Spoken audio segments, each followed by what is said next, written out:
আসসালামু আলাইকুম ওয়া রাহমাতুল্লাহি ওয়া বারাকাতুহু।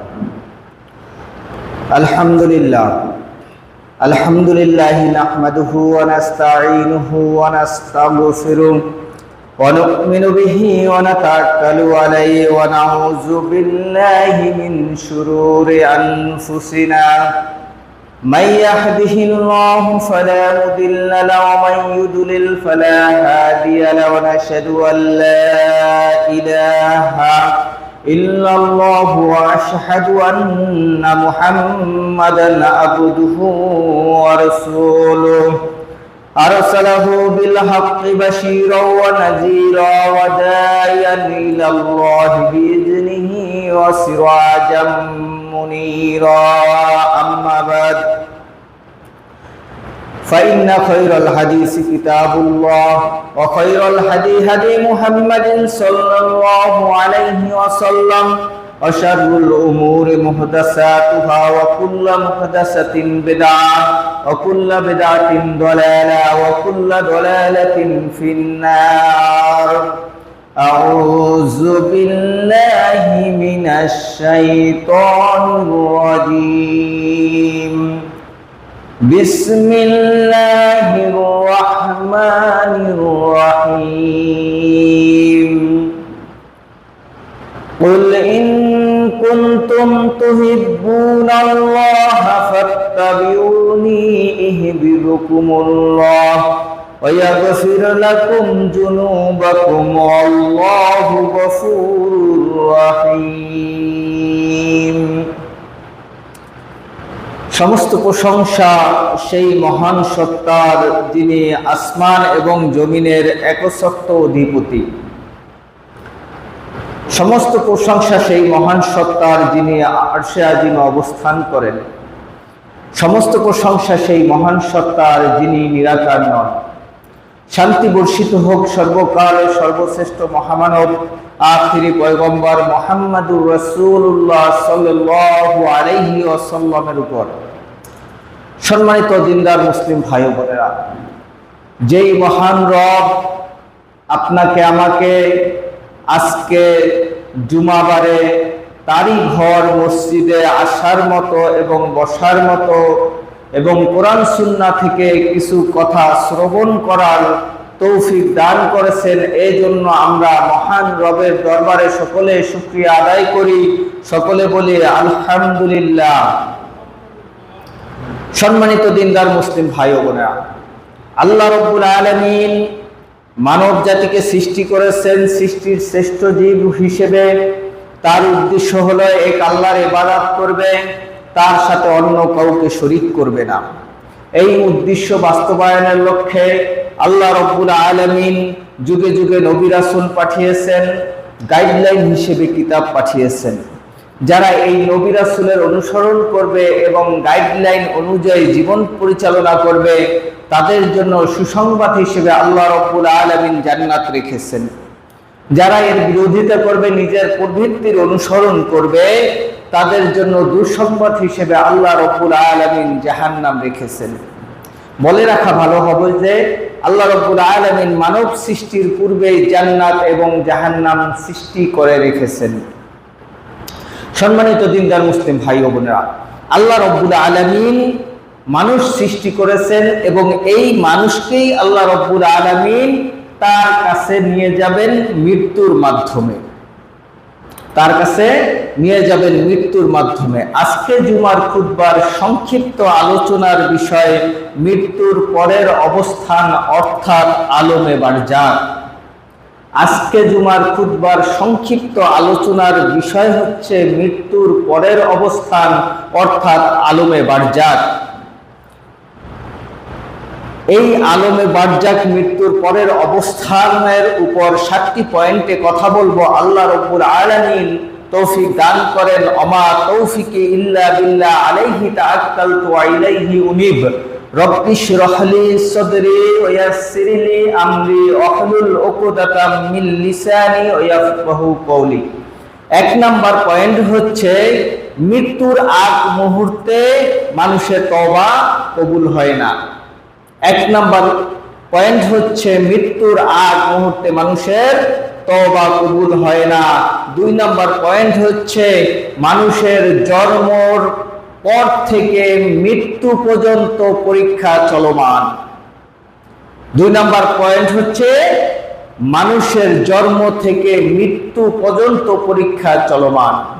3 নম্বর হচ্ছে মৃত্যুর পর থেকে কিয়ামত পর্যন্ত সময়কালকেই আলমে বারজাক বলা হয়। 3 নম্বর পয়েন্ট হচ্ছে মৃত্যুর পর থেকে কিয়ামত পর্যন্ত সময়কালকেই আলমে বারজাক বলা হয়। 4 নম্বর পয়েন্ট হচ্ছে মানুষের মৃত্যুতে মানুষের দেহ মরে কিন্তু আত্মা মরে না। 4 নম্বর পয়েন্ট হচ্ছে মানুষের মৃত্যুতে দেহ মরে আত্মা মরে না। 5 নম্বর পয়েন্ট হচ্ছে আল্লাহ রাব্বুল আলামিন ওই সমস্ত মৃত ব্যক্তিকে জানাজায় পড়তে নিষেধ করেছেন যারা আল্লাহ এবং রাসূল সাল্লাল্লাহু আলাইহি ওয়াসাল্লামকে অস্বীকার করে। 5 নম্বর পয়েন্ট হচ্ছে আল্লাহ রাব্বুল আলামিন ওই সমস্ত মানুষদের জানাজা পড়তে নিষেধ করেছেন যারা আল্লাহ এবং তার রাসূলকে অস্বীকার করে।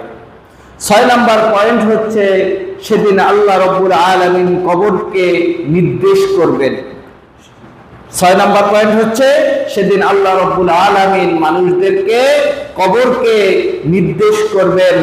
আর 7 নম্বর পয়েন্ট হচ্ছে সেদিন কবরকে খুলে দেওয়া হবে। 7 নম্বর পয়েন্ট হচ্ছে সেদিন কবরকে খুলে দেওয়া হবে। 1 নম্বর পয়েন্ট হচ্ছে মানুষের মৃত্যু যখন এসে পৌঁছায়, যখন মৃত্যুর আগ মুহূর্তে মানুষের তওবা কবুল হয় না। আজকে আমরা যারা মুসলিম আছি, কাফেররা তো তওবা করার প্রশ্নই আসে না।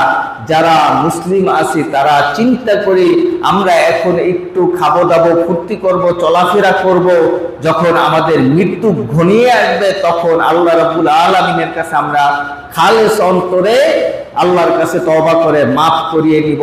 এটা কখনো সম্ভব নয়। আল্লাহ রাব্বুল আলামিন কোরআনুল কারীমের সূরা নিসার 18 নম্বর আয়াতে বলতেছেন, ওয়ালাইসাতিত তাওবাতু লিল্লাযিনা ইয়ামালুনা সাইয়্যাতি হাত্তা ইযা হাদারা আহাদুকুমুল মাউতু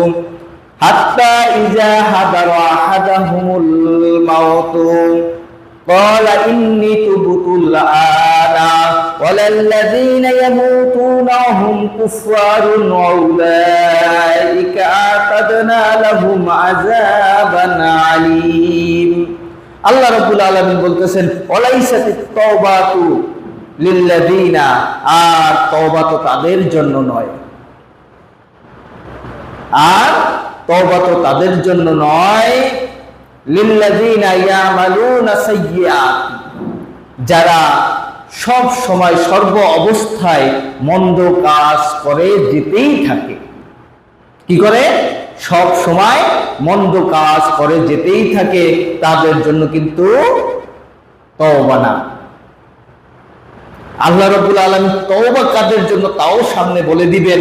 আল্লাহ রাব্বুল আলামিন তওবা কার তওবা কবুল করবেন? যারা আল্লাহ রাব্বুল আলামিনের বিধিবিধান মানবে, কোরআন সুন্নাহ অনুযায়ী জীবন পরিচালনা করবে, যদিও তাদের নিজেদের অগোচরে কোনো দোষ ত্রুটি সগীরা কবিরা গুনাহ হয়ে যায়, তাহলে আল্লাহ রাব্বুল আলামিনের কাছে খালেস তওবা সুস্থ অবস্থায় যদি আল্লাহর কাছে করে, তাহলে আল্লাহ তাআলা তাদেরই তওবা কবুল করবেন। সম্মানিত দিনদার মুসলিম ভাই ও বোনেরা, তারপর আল্লাহ রাব্বুল আলামিন বলতেছেন হাত্তা ইজা আহাদাহুমুল মাউত, অতঃপর যখন তাদের সামনে তাদের কাছে মৃত্যু উপস্থিত হয়, যখন তাদের কাছে মালাকুল মউত কি করে উপস্থিত হয়, তখন তারা বলে কলা ইন্নী তুবতুল আনা, তখন তারা বলে আমরা এখন তওবা করলাম। যখন তাদের কাছে কি করে মালাকুল মউত এসে উপস্থিত হয়, তাদের জান যায় যায় অবস্থা, এখনই তাদের জানটা বের হয়ে যাবে, তখন তারা বলে যে আমরা এখন তওবা করলাম। আল্লাহ রাব্বুল আলামিন বলতেছেন ওয়ালাল্লাযীনা ইয়ামুতুনা ওয়া হুম কুফফার, এই যারা আল্লাহ রাব্বুল আলামিনকে অস্বীকার করে, যারা কুফরি করে, তাদের মৃত্যুর পরে তাদের তওবা কি করা হবে না?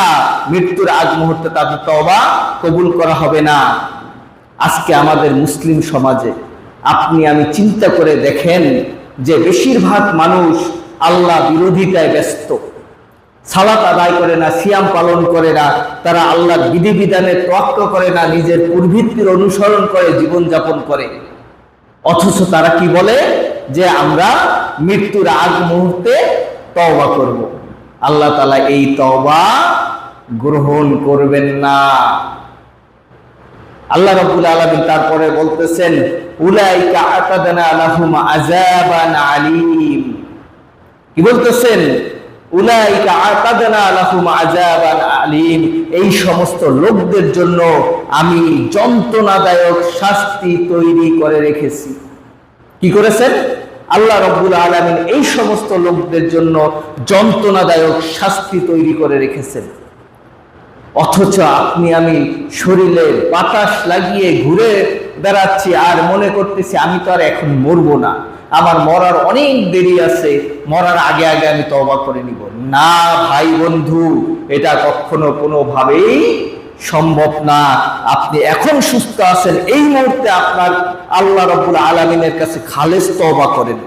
খালেস তওবা করে আপনি দিনের মধ্যে, ইসলামের মধ্যে, কোরআন সুন্নাহর বিধিবিধানের মধ্যে ফিরে আসেন। এখনই আপনার সময়। আপনি মনে করেন না যে আমার বয়স হইলে পরে আমি তওবা করে আমি পুরোপুরি ফিট হয়ে তারপর মৃত্যুবরণ করব, তা কখনো সম্ভব না। কুল্লু নাফসিন যায়কাতুল মাউত, প্রত্যেকটা প্রাণীর মৃত্যুর স্বাদ আস্বাদন করতে হবে। কখন আস্বাদন করতে হবে তার কোনো নিশ্চয়তা নাই। অতএব আপনি এখন এই মুহূর্তে এই মসজিদে থাকা অবস্থায় আল্লাহ রাব্বুল আলামিনের কাছে 2 ফোঁটা চোখের পানি ছেড়ে বলেন আমি বিগত দিনে যত পাপ করেছি এই পাপের জন্য আপনি আমাকে ক্ষমা করে দেন। তাহলে আল্লাহ কি করবেন? আল্লাহ বলতেছেন যে মান তাবা ওয়া আমানা ওয়া আমিলা আমালান সালিহা ফাউলাইকা ইউবাদদিলুল্লাহু সাইয়্যাতিহিম হাসানা ওয়া কানা আল্লাহু গফুরুর রহিমা। আল্লাহ বলতেছেন বান্দা তুমি যত পাপ করো, যখন তুমি পাপ থেকে ফিরে আসো, তওবা করো, তখন আমি কি করি? আমি তোমার এই পাপগুলোকে নেকির দ্বারা পরিবর্তন করে দেই। তাহলে আপনার আমার কাছে কত বড় একটা সুযোগ, তাই না? আপনি আমি আজকে এক্ষুনি এই মুহূর্তে আল্লাহ রাব্বুল আলামিনের কাছে খালেস ভাবে তওবা করে আমার জিন্দেগীর পাপগুলোকে মোচন করে নেকি দ্বারা পরিবর্তন করে আমি একটা সফল মানুষ হয়ে তারপরে যেন মৃত্যুবরণ করতে পারি, এই তৌফিক আল্লাহ রাব্বুল আলামিন আমাকে দান করুন। এই জন্য সকলে বলি আল্লাহুম্মা আমিন। সম্মানিত দিনদার মুসলিম ভাই বোনেরা, ইবনে আব্বাস রাদিয়াল্লাহু তাআলা আনহু বলতেছেন সূরা নিসার এই 18 নম্বর আয়াত এবং 48 নম্বর আয়াত দ্বারা বোঝা যায় যে আল্লাহ রাব্বুল আলামিন কাফেরদেরকে, মুশরিকদেরকে মৃত্যুর পরে আর ক্ষমা করবেন না। মৃত্যুর পরে আর ক্ষমা করবেন না। আল্লাহ রাব্বুল আলামিন সূরা নিসার 48 নম্বর আয়াতে বলতেছেন ওমা ইয়াগফিরু মা দুনা যালিকা লিমান ইয়াশা, এছাড়া যত প্রকার তুমি পাপ করেছো আমি যাকে ইচ্ছা তাকে ক্ষমা করে দিব। যাকে ইচ্ছা তাকে ক্ষমা করে দেওয়া। তুমি পাহাড় সমান তুমি পাপ করেছো, তুমি উহুদ পাহাড় সমান, তার চেয়ে বড় পাহাড় সমান পাপ করেছো, আসমান জমিন পরিমাণ তুমি পাপ করেছো, আমি রব্বুল আলামিন যাকে ইচ্ছা ক্ষমা করে দিতে পারি যদি তোমার মধ্যে শিরিক না থাকে, তোমার মধ্যে যদি কুফর না থাকে, তুমি যদি দুনিয়াতে ইবাদতের নামে বিদআত না করো, তাহলে আমি ক্ষমা করে দিতে পারি। তাহলে আপনি আমি এখন সিদ্ধান্ত নেই, আপনি আমি কি শিরিক করব, আপনি আমি কি কুফর করব, আপনি আমি কি বিদআত করব, না আমাদের যে ছোট ছোট সগীরা গুনাহ কবিরা গুনাহ নিয়ে যদি মারা যাই আল্লাহ রাব্বুল আলামিনের কাছে এই আশা করব যে আল্লাহ রাব্বুল আলামিন আপনাকে আমাকে ক্ষমা করে দিবেন। সম্মানিত দিনদার মুসলিম ভাই বোনেরা, আল্লাহ রাব্বুল আলামিন সূরা আলে ইমরানের 90 নম্বর আয়াতে বলতেছেন কাফেরদেরকে আল্লাহ তাআলা ক্ষমা করবেন না যদি তারা ঈমান আনার পর আবার কুফরি করে। সূরা আল ইমরান 90 নম্বর আয়াত আল্লাহ রাব্বুল আলামিন বলতেছেন, ইন্নাল্লাযীনা কাফারু, নিশ্চয়ই অবশ্যই অবশ্যই যারা কুফরি করেছে, বাদাল ঈমান, ঈমান আনার পরে। ঈমান আনার পরে অনেকে, আমরা তো বংশগত মুসলিম, যার কারণে আমাদের কি ঈমান আনতে হয় না। বাদা ঈমানিহিম, ঈমান আনার পরে সুম্মাজদাদু কুফরা, অতঃপর তারা প্রথমে কাফের ছিল, তারপরে ঈমান আনছে, আবার কুফরিতে লিপ্ত হয়েছে।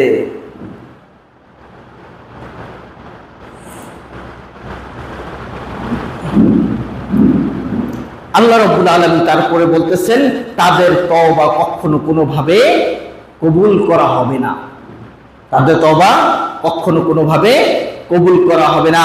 উলাইকা হুমুদ দাল্লুন, উলাইকা হুমুদ দাল্লুন, আর তারাই হচ্ছে পথভ্রষ্ট। তারাই কি?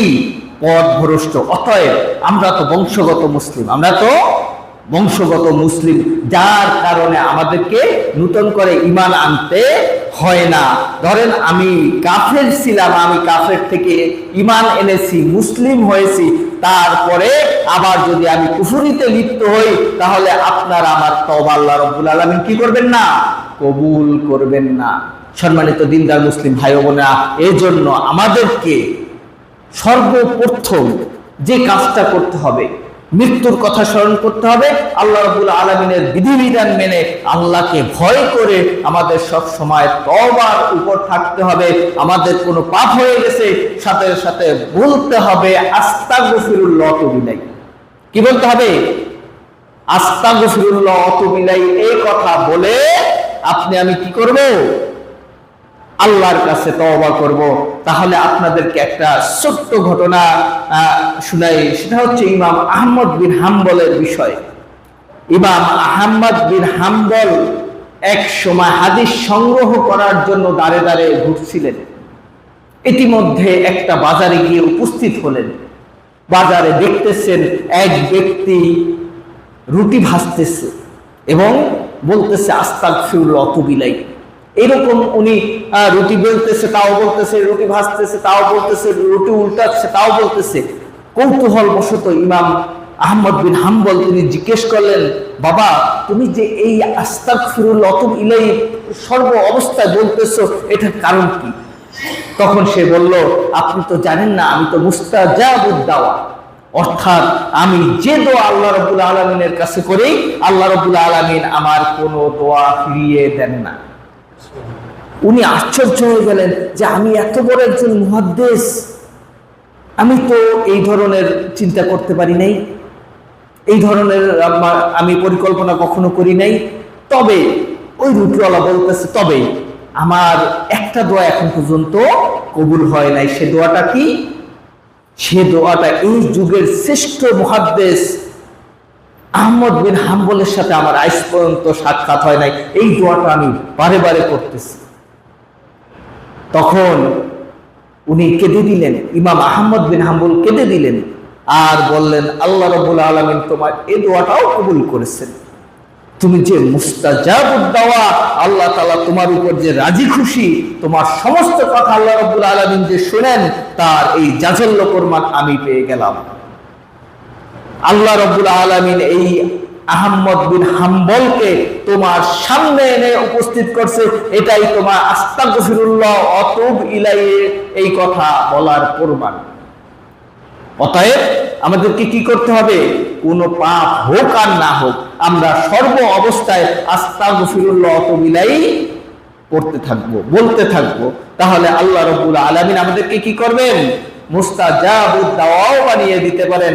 আমরা আল্লাহ রাব্বুল আলামিনের কাছে যে দোয়াগুলো করব, আল্লাহ রাব্বুল আলামিন সে দোয়াগুলো আমাদের কবুল করবেন। আল্লাহ রাব্বুল আলামিন আমাদের এই বিষয়টি বুঝার মতো তৌফিক দান করেন। সকলে বলি আল্লাহুম্মা আমিন।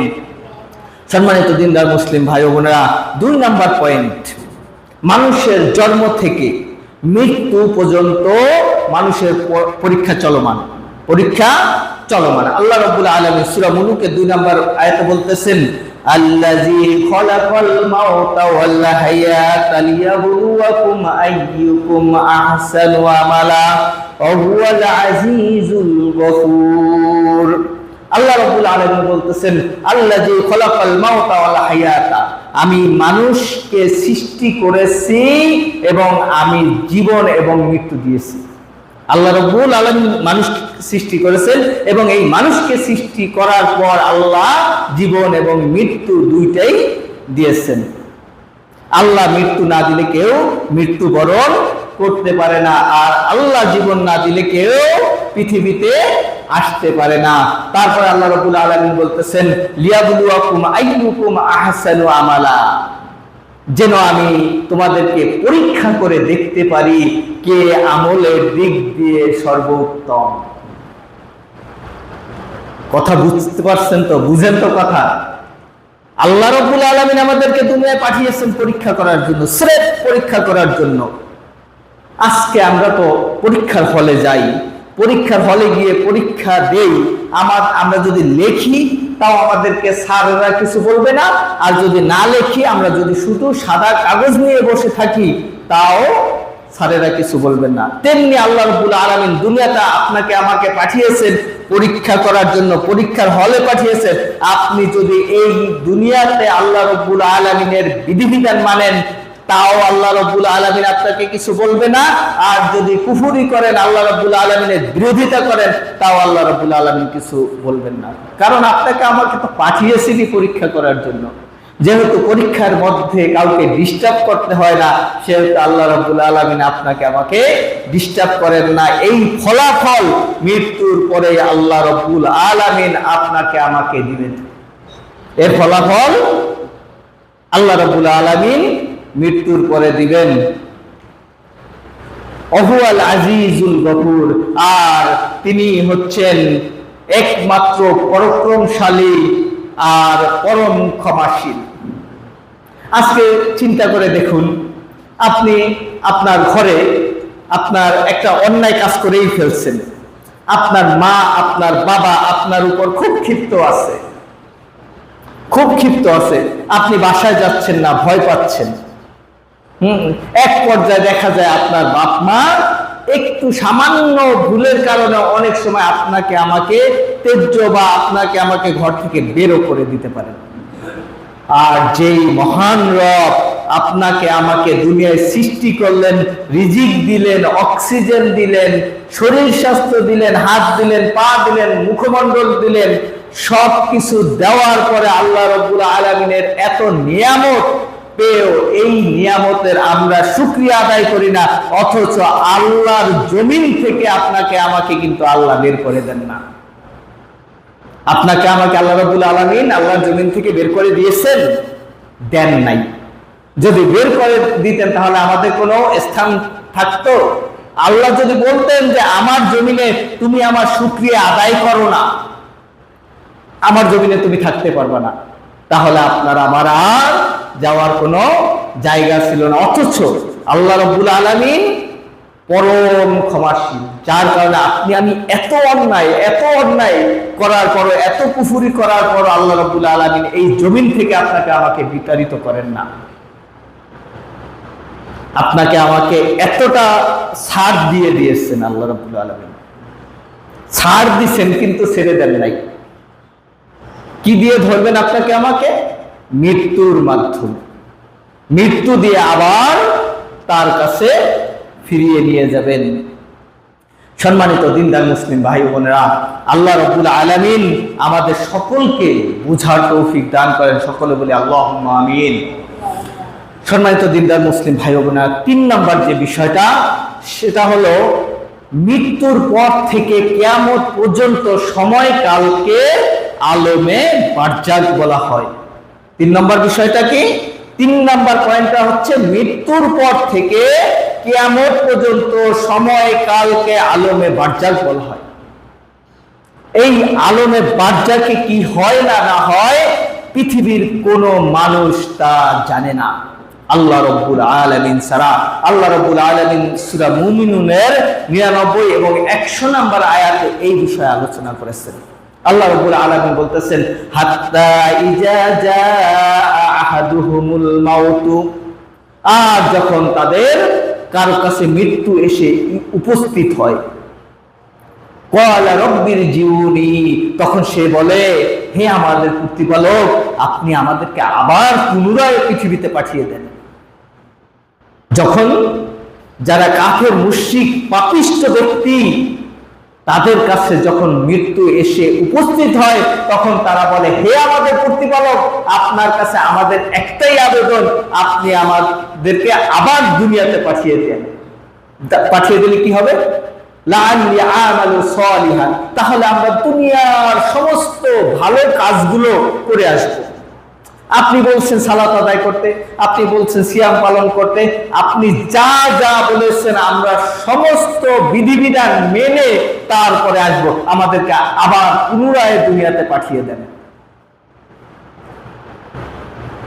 ফিমা তারাক্তু, অতীতে যা ছেড়ে এসেছি, অতীতে যে কাজগুলো আমার করার কথা ছিল, আপনি যে বিধান দিয়েছিলেন, এই কাজগুলো যে ছেড়ে এসেছি, এই কাজগুলো আমি আবার করে আসব। আল্লাহ রাব্বুল আলামিন খুব গুসা হয়ে বলতেছেন, কাল্লা, কখনো নয়, কখনো হবে না, কখনো সম্ভব না। তোমাকে আমি 60 বছর, 70 বছর, 50 বছর, 30 বছর, 40 বছর সময় দিয়েছি, আর তুমি তোমার প্রবৃত্তির অনুসরণ করে নিজের কামনা বাসনা পূরণ করে তারপর তুমি আমার কাছে চলে আসছো, আর এখন বলো যে আমাকে আরেকটু সময় দেন, আমি তো বুঝতে পারি নাই, এখন গিয়ে আপনি সব বিধিবিধান মেনে আসবো। আল্লাহ রাব্বুল আলামিনকে ফিরিয়ে দিবেন? দিবেন? আপনাদের কি মনে হয় দিবেন? আল্লাহ বলতেছেন, কাল্লা, কখনো নয়, আল্লাহ তাআলা আর এই ভুল কাজ করেন না। আল্লাহ তোমাকে সুযোগ দিয়েছেন, তুমি সুযোগের সদ্ব্যবহার করো নাই। আজকে তুমি হাজার প্রার্থনা করো, হাজার আফসোস করো, তোমার জন্য কোনো কাজে আসবে না। আল্লাহ রাব্বুল আলামিন বলতেছেন। আল্লাহ রাব্বুল আলামিন তারপরে বলতেছেন, ইন্নাহা কালিমাতুন হুয়া কাহিলুহা, নিশ্চয় অবশ্যই অবশ্যই এটা হচ্ছে তার একটা কথার কথা। তাকে আবার পাঠিয়ে দেবো, আবার সেই পাপ কাজগুলো করতে থাকবে।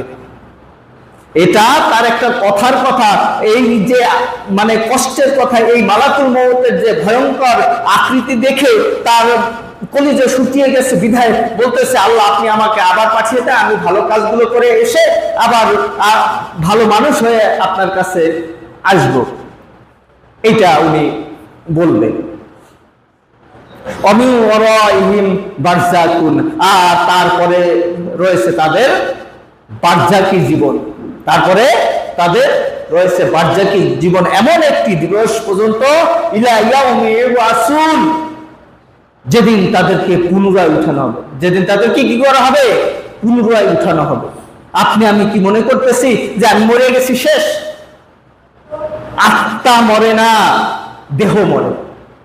আত্মা আল্লাহ রাব্বুল আলামিন সৃষ্টি করে ইল্লিনে রাখার পর থেকে কোনো দিনও আর এই আত্মা মরবে না। আত্মা কখনো মরে না, মানুষের দেহ মরে, আত্মা মরে না। সম্মানিত দিনদার মুসলিম ভাই বোনেরা, আল্লাহ রাব্বুল আলামিন আমাদেরকে সকলকে বোঝার তৌফিক দান করেন। সকলে বলি আল্লাহুম্মা আমিন। সূরা আনামের 28 নম্বর আয়াতে আল্লাহ রাব্বুল আলামিন আপনাকে আমাকে বলছেন যে ওয়ালাউ রুদ্দু, আর যদি তাদেরকে পুনরায় পাঠানো হয়, লাআদু লিমা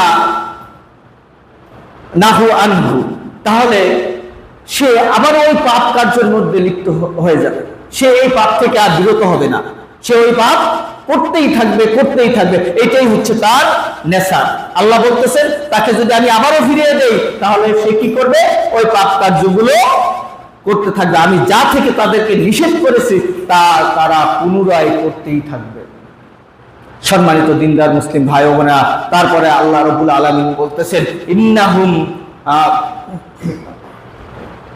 লাকাযিবুন, ইন্নাহুম লাকাযিবুন, নিশ্চয়ই অবশ্যই অবশ্যই তারা মিথ্যাবাদী। তারা মিথ্যাবাদী। এখন প্রতিশ্রুতি দিচ্ছে, আল্লাহ আপনি আমাকে দুনিয়ায় পাঠিয়ে দেন, আমি সকল প্রকার ভালো কাজ করে আমি আপনার সামনে এসে উপস্থিত হব।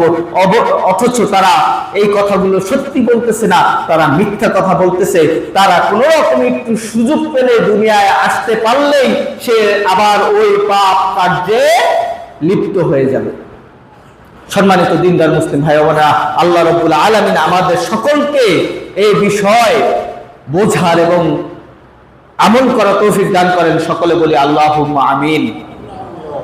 4 নম্বর বিষয় হচ্ছে, 4 নম্বর পয়েন্টে যে কথা বলছি তা হচ্ছে মানুষের দেহ মরে কিন্তু আত্মা মরে না। মানুষের দেহ মরে, আত্মা মরে না। আল্লাহ রাব্বুল আলামিন সূরা ইয়াসিনের 26 এবং 27 নম্বর আয়াতে এই আলোচনা করেছেন। আল্লাহ রাব্বুল আলামিন বলেন, কিলা দুখুলিল জান্নাতা, আর তাকে হত্যা করার পরে বলা হলো প্রবেশ করো জান্নাতে। এখন যদি তার রূহ যদি জীবিত মারাই যায় তাহলে তো আর বলার প্রশ্ন আসে না। এখানে বলতেছে যে তাকে হত্যা করার পরে বলা হলো প্রবেশ করো জান্নাতে। বনি ইসরাইলের এক ব্যক্তি আল্লাহ ভীরু লোক, তারা তার কওমকে দাওয়াত দিতেছিল যে এইভাবে এইভাবে আল্লাহ রাব্বুল আলামিনের বিধিবিধান মানো, এইভাবে চলাফেরা করো, আল্লাহ হুকুম আহকাম বিধিবিধান মেনে মৃত্যুবরণ করো। তারা তাদের ধর্মের বাইরে চলে যাওয়ার কারণে তাদের কওমের লোককেই তারা কি করলো? হত্যা করলো। হত্যা করে বললে, যাও, তুমি তো এতদিন জান্নাত জান্নাত করেছো, তুমি এখন এই জান্নাতে প্রবেশ করো। ক্বালা ইয়া লাইতা কওমি ইয়ালামুন, তখন সে ব্যক্তি বলতেছে, মৃত ব্যক্তি বলতেছে, হায় আফসোস, আমার কওম যদি জানতে পারতো, হায় আফসোস, আমার কওম যদি জানতে পারতো।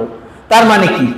তার মানে সে কিন্তু মৃত্যু বরণ করছে, কিন্তু তার দেহ মারা গেছে, তার আত্মা মারা যায় নাই। তার আত্মা কথা শুনতেছে এবং জবাব দিচ্ছে।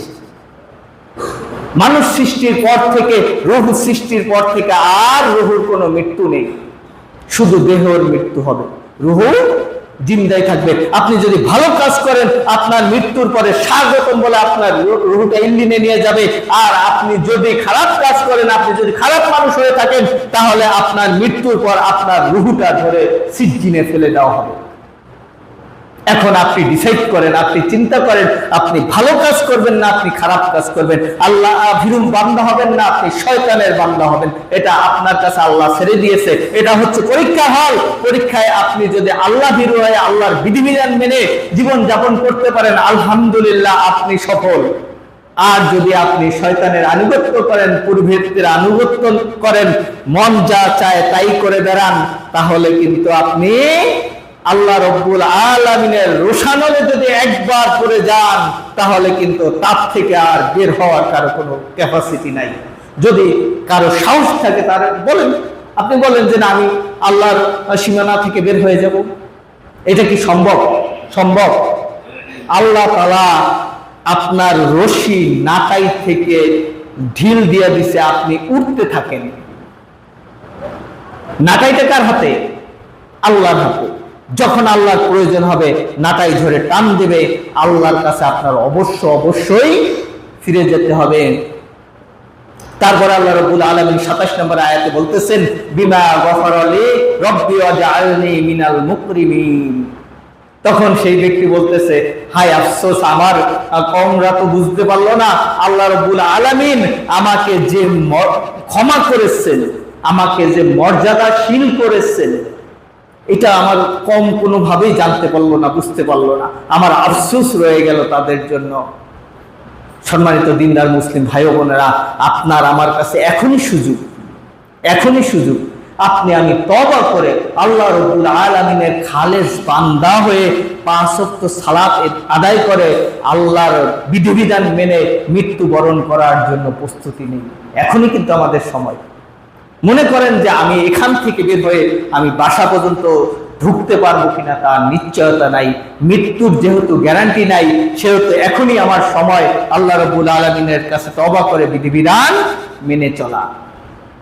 আর মৃত্যু ব্যক্তি যে কি ভয়াবহ অবস্থা, আল্লাহ রাসূল সাল্লাল্লাহু আলাইহি ওয়াসাল্লাম বলতেছেন, ক্বালা নবী সাল্লাল্লাহু আলাইহি ওয়াসাল্লাম, ক্বালা রাসূলুল্লাহ সাল্লাল্লাহু আলাইহি ওয়াসাল্লাম, আল মাইয়িতু ফিল কবর কাল গারিকু ফিল বাহার। সাঁতার না জানা মানুষ সমুদ্রে পড়ে গেলে যেমন অসহায়ত্ব অনুভব করে, তার চেয়ে 70 গুণ অসহায় মৃত ব্যক্তি কবরে। আপনি কি মনে করেন? একজন ব্যক্তি সমুদ্রে পড়ে গেল, হেলিকপ্টার চলতেছে সমুদ্রের উপরে দিয়ে, বা আশেপাশে 1-2 কিলোমিটারের মধ্যে জাহাজ আছে, আপনি কোন রকম যদি সিগন্যাল দিলেন বা আপনার আশেপাশ থেকে কোনো স্পিড বোট এগুলো ট্রলার যদি চলে যায়, তাহলে আপনার বাঁচার কিন্তু একটা আশা থাকে। বাঁচার কিন্তু একটা সম্ভাবনা থাকে যে এই ব্যক্তি, আমি যদি 1 ঘন্টা 2 ঘন্টা বা একদিন 2 দিন ভেসে থাকতে পারি, এক সময় না এক সময় যদি এদের চোখে পড়ে তাহলে এরা হয়তো আমাকে উদ্ধার করবে, আমাকে তুলে নিয়ে যাবে। আর মৃত ব্যক্তি এর চেয়েও 70 গুণ অসহায় অবস্থায় কবরে। কেন? কবরে কি কারো যাওয়ার সম্ভাবনা আছে? বারজাকি জীবনে কি কেউ দেখতেছে তার কি হচ্ছে? আপনার তালই মারা গেছে, আপনি বলেন তো আপনার তালয়ের এখন কি অবস্থা? আপনার তালই কি শান্তিতে আছে না আযাবে আছে? আপনার বাবা মারা গেছে, আপনার দাদা মারা গেছে, তারা কি অবস্থায় আছে যদি আপনি আমি বলতে না পারি, তাহলে আপনার আমার মনে করতে হবে যে কোনো মৃত ব্যক্তি কবরে খুব অসহায় অবস্থায়। আপনি আমি তার সম্পদ ভোগ করতেছি, তার টাকা পয়সা, তার বাড়ি গাড়ি, এগুলো আমি ভোগ করতেছি, কিন্তু আমার দাদা, আমার তালই, আমার বাপ কবরে শুয়ে আছে। তার কবরের কাছে কখনো একবার গিয়ে বলি না, আল্লাহ রব্বুল আলামিন আপনি আমার এই বাপকে, এই দাদাকে, এই তালইকে আপনি একটু ক্ষমা করে দেন, তার গুনাহ খাতা মাফ করে, তার এই কষ্টের জীবনে যদি সে থাকে, সে যদি জাহান্নামী হয় বা সে শাস্তির আওতায় থাকে, তাহলে তার শাস্তি আপনি একটু কমিয়ে দেন বা তার শাস্তি মাফ করে দেন। এখানে বুকে হাত দিয়ে কেউ বলতে পারবেন যে আপনি কবরস্থানে যান সপ্তাহে 1 দিন, মাসে 1 দিন, বছরে 1 দিন, 2 বছরে 1 দিন, 3 বছরে 1 দিন, 5 বছরে 1 দিন, কখন কি আপনি যান? অথচ অন্তত প্রতিদিন যাওয়া সম্ভব না হলে শুক্রবার দিনটায় গিয়েও তো কবর জিয়ারত করে বলা যায়, রব্বুল আলামিন আপনি আমার বাপকে, আমার মাকে, আমার দাদাকে, আমার দাদিকে আপনি একটু মাফ করে দেন, কারণ তারা আমার জন্মের পরে কত কষ্ট ক্লেশ করে আমাকে মানুষ করেছে। তারা খাইয়া না খাইয়া, রোদে ভিজে, রোদে পুড়ে, বৃষ্টিতে ভিজে আমার জন্য ইনকাম করে আমার ভরণ পোষণ চালিয়েছে, আমাকে লেখাপড়া করিয়েছে। এই উসিলায় আপনি তাদেরকে একটু মাফ করেন। এই কথা কি আমরা বলি? আমরা কি তাদের হক আদায় করি? করি না। আজকে থেকে আপনারা এই জিনিসটা খুব খেয়াল করে শুনুন যে তাদের হক যদি আপনারা আদায় না করেন, তাহলে আপনার সন্তানও আপনার হক আদায় করবে না। আপনি যদি আজকে কবরস্থানে গিয়ে আপনার বাপ, দাদা, দাদি, মা যারা মৃত্যুবরণ করেছে, যাদের প্রতি আপনার দায়িত্ব আছে, দায়ভার আছে, তাদের জন্য আপনি একটু আল্লাহর কাছে একটু হাত জোর করে বলেন না, আল্লাহ আমার জন্য এরা এত এত করেছে, আপনি একটু তাদেরকে ক্ষমা করেন। এই কথা বলেন না? দেখেন আপনার এই জিনিসটাই আবার আপনার কাছে ফিরে আসবে যখন আপনি মৃত্যুবরণ করবেন। আপনার সন্তান, আপনার নাতি, আপনার পুতি গিয়ে আপনার কবরের সামনে গিয়ে বলবে যে আল্লাহ আমার এই বাপ, আমার দাদা, আমার এই তালইকে আপনি মাফ করে দেন। তাহলে আমাদের কি করা উচিত? আল্লাহ রাব্বুল আলামিনের কাছে তাদের জন্য মাগফিরাত কামনা করা উচিত। এখানে একটা বিষয় আছে, সেটা হলো আপনি, আপনার বাপ যদি কাফের মুশরিক হয়, তাহলে আপনার বাপের জন্য, আপনার দাদার জন্য, আপনার তালের জন্য দোয়া করতে পারবেন না। সূরা তাওবার 113 নম্বর আয়াত আল্লাহ রাব্বুল আলামিন বলতেছেন, মা কানা লিন-নাবিয়্যি ওয়াল্লাযীনা আমানু আইয়াস্তাগফিরু লিল-মুশরিকিনা ওয়ালাউ কানু উলি কুরবা মিন বা'দি মা তাবায়্যানা লাহুম আন্নাহুম আসহাবুল জাহিম। আল্লাহ রাব্বুল আলামিন বলতেছেন, কোন নবী বা তার ঈমানদার সাথীদের জন্য এটা জায়েজ না, বৈধ না যে কোন কাফের মুশরিকের মাগফিরাতের দোয়া করবে, যদিও তা উলি কুরবা, তার নিকটতম আত্মীয় হয়। যদি তার নিকটতম আত্মীয় হয় তাহলেও সে কাফের মুশরিকদের জন্য দোয়া করতে পারবে না। আল্লাহ রাব্বুল আলামিন নিষেধ করে দিয়েছেন। আপনি জানেন আপনার বাপ সালাত আদায় করে নাই, সিয়াম পালন করে নাই, আল্লাহর বিধিবিধান মানে নাই, সে সবসময় কুফরিতে লিপ্ত ছিল, সে সবসময় শিরকে লিপ্ত ছিল, সে সবসময় বিদআত করে বেড়াতো, তাহলে সে যদি ঈমান হারা হয়ে মৃত্যুবরণ করে, তাহলে তার জন্য আপনি মাগফিরাতের দোয়া করতে পারবেন না। যদিও এই বিষয়টা মুহাদ্দিস যারা ফকিহ ছিলেন, তাদের তাফসীরকারক যারা ছিলেন, তাদের একটু মতামত ছিল। সেটা হলো, যদি সে নিয়মিত সালাত ছেড়ে দিয়ে যদি সে আল্লাহকে বিশ্বাস করত, ভয় করত, একত্ব করত, মাঝে মধ্যে ছুটে যেত, তাহলে তার জন্য দোয়া করা যাবে। একদল লোক এ কথা বলেছেন যে সে বংশগত যেহেতু মুসলিম তার জন্য দোয়া করা যাবে। আর একদল বলেছেন না, যারা সালাত ছেড়ে দেয় তারা মুসলিম থাকতে পারে না, কারণ আল্লাহ তাআলা কি বলছেন, আল্লাহ রাসূল বলছেন বাইনাল আবদি ওয়া বাইনাল কুফরি তারকুস সালাত, মুসলিম আর কাফেরের মধ্যে পার্থক্য হচ্ছে সালাত। মান তারাকা সালাতা মুতাআম্মিদান ফাকাদ কাফারা, যে ব্যক্তি ইচ্ছে করে এক ওয়াক্ত সালাত ছেড়ে দেয় সে কাফের হয়ে যায়। তাহলে সে যদি কাফের হয়ে যায় তাহলে তার মাগফিরাতের দোয়া করা যাবে না। একদল মুহাদ্দিসরা, একদল ফকিরা এই কথা বলেছেন, যারা নিয়মিত সালাত ছেড়ে দেয় তারা কাফের। তাহলে আপনি আমি তাদের মাগফিরাতের দোয়া করতে পারবো না। দুই দলের মতে আমি বলে দিলাম যে যদি আপনার পিতা মুশরিক বা কাফের অবস্থায় মৃত্যুবরণ করে তাহলে তার জন্য মাগফিরাতের দোয়া করা যাবে না। আল্লাহ রাসূল সাল্লাল্লাহু আলাইহি সাল্লাম তার মাতা আমিনার কবর মাতা পিতার কবর জিয়ারত করার জন্য গিয়েছিলেন, তখন আল্লাহ রাব্বুল আলামিন এই আয়াত নাজিল করেছে, তুমি যেতে পারো, দেখতে পারো, কিন্তু তাদের মাগফিরাতের দোয়া করতে পারবে না, তাদের মাগফিরাতের দোয়া করতে পারবেন না। যাকে আল্লাহ রাব্বুল আলামিন এত মর্যাদা বানালেন, তাকে বন্ধু হিসেবে স্বীকৃতি দিলেন, সেই নবীর পাপ মার জন্য যদি সেই নবী দোয়া না করতে পারে মাগফিরাতের, তাহলে আপনি আমি কে? আপনি আমি কে? আপনার আমারও দোয়া করা যাবে না। সম্মানিত দিনদার মুসলিম ভাই ও বোনেরা, 5 নম্বর যে পয়েন্টের কথা বলেছিলাম তা হলো কাফের মুশরিকদের, যারা আল্লাহকে অস্বীকার করে, যারা আল্লাহকে অস্বীকার করে তাদের জানাজা পড়া যাবে না। কি করা যাবে না? তাদের জানাজা পড়া যাবে না। সূরা তাওবার 84 নম্বর আয়াতে আল্লাহ রাব্বুল আলামিন বলেছেন, আল্লাহ রাব্বুল আলামিন বলতেছেন, ওয়ালা তুসআলু আলা আহাদিন, আর আপনি তাদের জানাজা পড়াবেন না, মিনহুম মাতা আবাদা, তাদেরকেও মৃত্যুবরণ করলে। আল্লাহ তার রাসূলকে একদম কমপ্লিটলি নিষেধ করে দিয়েছেন যে কাফের মুশরিক যারা, এজন্য মাঝে মধ্যে বলি যে বেনামাজির জানাজা পড়বে না কোনো ঈমানদার ব্যক্তি, বেনামাজির জানাজা কোনো ব্যক্তি পড়বে না, ঈমানদার ব্যক্তি পড়বে না। যারা তার মানে কোয়ালিটির তার শ্রেণী তারা পড়তে পারে, বেনামাজি জানাজা পড়বে, কোনো ঈমানদার মুত্তাকি ব্যক্তি জানাজা পড়বে না। আজকে তো আমাদের দেশে দেখেন বুদ্ধিজীবী যারা আল্লাহকে অস্বীকার করে তাদেরও জানাজায় মস্ত বড় বড় আলেম, তারা আল্লাহর আনুগত্য করে না, এরা আলেম নামের দুশমন, আলেম নামের জাহেল। তারা এই বুদ্ধিজীবীরা আল্লাহকে অস্বীকার করে, অথচ এরা তাদের লোভ লালসার কারণে তারা গিয়া তাদের জানাজা পড়ে এবং জানাজার সামনের কাতারে থাকে। এইটা কখনো ঈমানদার মুত্তাকির জন্য জায়েজ না, এটা করা যাবে না। আমরা জানাজা যদি বয়কট করি, একজন বেনামাজি ব্যক্তির জানাজা যদি ইমাম সাহেব না পড়ে, আর সবাই সতর্ক হয়ে যাবে, আর সবাই কি হবে? সতর্ক হবে যে আমি যদি মৃত্যুবরণ করি আমার জানাজাও তো পড়বে না। ইমাম সাহেবদেরকে আমি লক্ষ্য করে বলতেছি, আপনারা এই যারা সালাত ছেড়ে দেয়, যারা ঘুষ খায়, সুদ খায়, অন্যের হক মেরে বেড়ায়, তাদের জানাজায় আপনারা উপস্থিত হবেন না, তাদের জানাজায় উপস্থিত হবেন না। জানাজা তাদের জন্যই করা যাবে, তাদের জন্য। জানাজার কথার অর্থই তো হচ্ছে দোয়া। আর আজকে হানাফি নামের যে সমাজে তারা জানাজার সালাত করে নিজের মন মতো।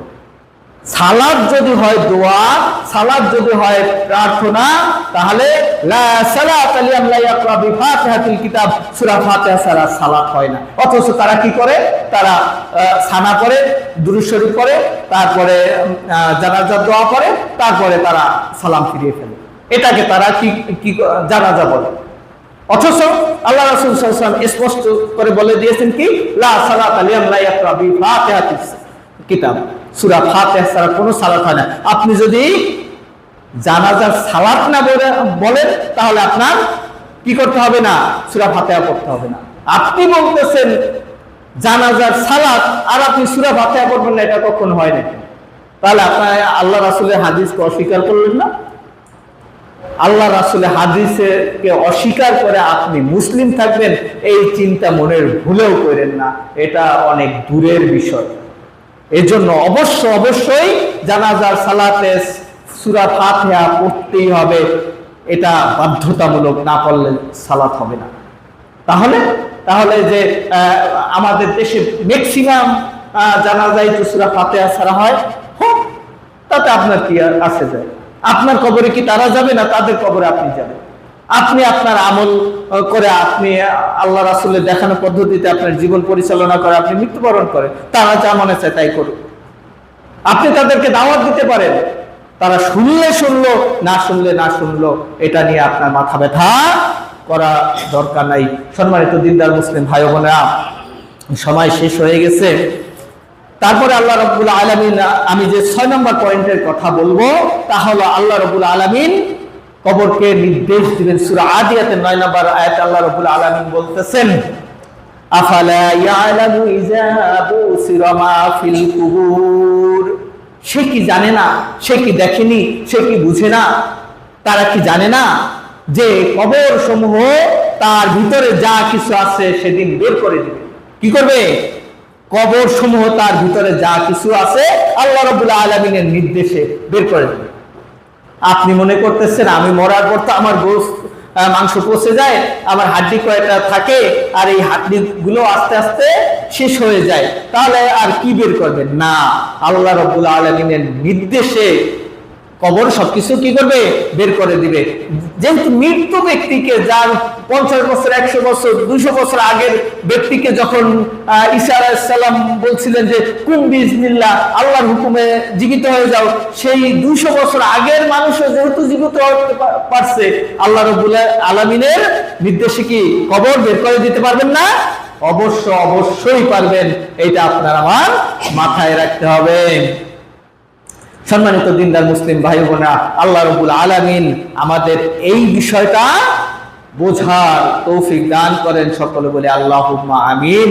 7 নম্বর বিষয় হচ্ছে, 7 নম্বর যে পয়েন্টটা, তা হচ্ছে সেদিন কবরকে খুলে দেওয়া হবে, উন্মুক্ত করা হবে। ওয়াইজাল কুবুরু বুসিরাত, সূরা ইনফিতরের 4 নম্বর আয়াত আল্লাহ বলতেছেন ওয়াইজাল কুবুরু বুসিরাত, সেদিন কবরকে উন্মুক্ত করে দেওয়া হবে, খুলে দেওয়া হবে। এই কবর একদিন কি হবে? খুলে যাবে। সম্মানিত দিনদার মুসলিম ভাই বোনেরা, আমরা আলমে বারজাকের বিষয়টা যদিও আমাদের দৃষ্টির বাইরে আমরা দেখতে পারি না। মৃত্যুর পরে কি হয় আমরা দেখতে পারি, অথচ পশু পাখি গাছপালা সবকিছু দেখতে পারে। আপনার আমার মৃত্যু হওয়ার পরেই আল্লাহ রাব্বুল আলামিন এই আত্মার উপর কি হবে। এখন বলা যেতে পারে যে এক ব্যক্তি তো কুমিরে খেয়ে ফেলছে, এক ব্যক্তিকে তো বাঘে খেয়ে ফেলছে, এর কবর তো হয় নাই, তাহলে কি হবে? এর বিচার আচার বা এর সওয়াল জবাব কি হবে? একে কিভাবে বলবে যে মান রাব্বুকা ওয়া দীনুকা ওয়া নাবিয়ুকা? এই কথা কিভাবে বলবে? এই আত্মার উপরে হবে, এই আত্মার উপর হাত হবে। এই জন্যই তো একে বারজাকি জীবন বলা হয়। সম্মানিত দিনদার মুসলিম ভাই বোনেরা, আমাদের জীবনকে সংগঠিত করে আল্লাহ রাব্বুল আলামিনের বিধিবিধান মেনে সুস্থভাবে মৃত্যুবরণ করার জন্য প্রস্তুতি নিতে হবে। সকলে বলি আল্লাহুম্মা আমিন।